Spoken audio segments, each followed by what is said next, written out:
It's now day 3 for protesters participating in the Occupy Grand Rapids movement. This all stems from protests on Wall Street, people upset with the establishment, and they're taking their frustrations to the streets. Well, those protests have branched out now to nearly every major city in the country. But today, the Occupy Grand Rapids group came face-to-face with Grand Rapids police. 24-hour News 8's Danny Carlson's live tonight at Anabawan Park with what happened. Danny? Brian, about a dozen of those protesters are marching up and down the streets of Grand Rapids right now. They say they plan to do that throughout the evening to keep the Occupy Grand Rapids protest alive. Now, the reason they're doing that instead of camping out here at Anabawan Park like they have the past 2 nights is so they don't get arrested. So the park is closed at dark.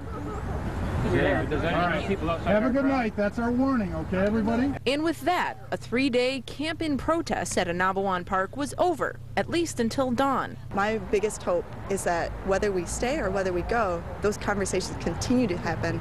Somebody said that there were lawns we could camp out on. Dozens turned out to support the Occupy Grand Rapids movement on its 3rd day, each showing up for a different reason. I'm willing to guess that no matter where you stand, you know somebody who's having problems, and these problems aren't being addressed by the government. We're seeing a more and more division between the wealthy and the have and the have-nots. You are 99%. Tonight was marked by a march through the streets of Grand Rapids. Rates got bailed out. We got sold out. In a nearly 2-hour meeting where everyone who wanted to speak got their chance, fitting in this group that says no one is in charge, but rather everyone is equal. We take to the streets. And occupy all of Grand Rapids. A meeting that only ended because the sunlight did. Our citizens are good people, and you know, they're frustrated and they want to express their views. And again, the city's very supportive of that, but you just can't be in the park after dark, that's all.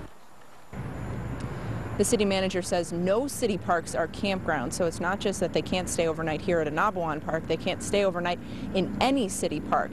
He also said that if protesters want to use something like a microphone or a bullhorn, that is something that they will have to apply for a permit from the city to get, and as of this evening, no permit had been applied for from the Occupy Grand Rapids movement. Protesters told us tonight this is just a bump in the road. They do plan on continuing the protest starting again at dawn tomorrow morning, and they told us there's no set end date for this protest in sight.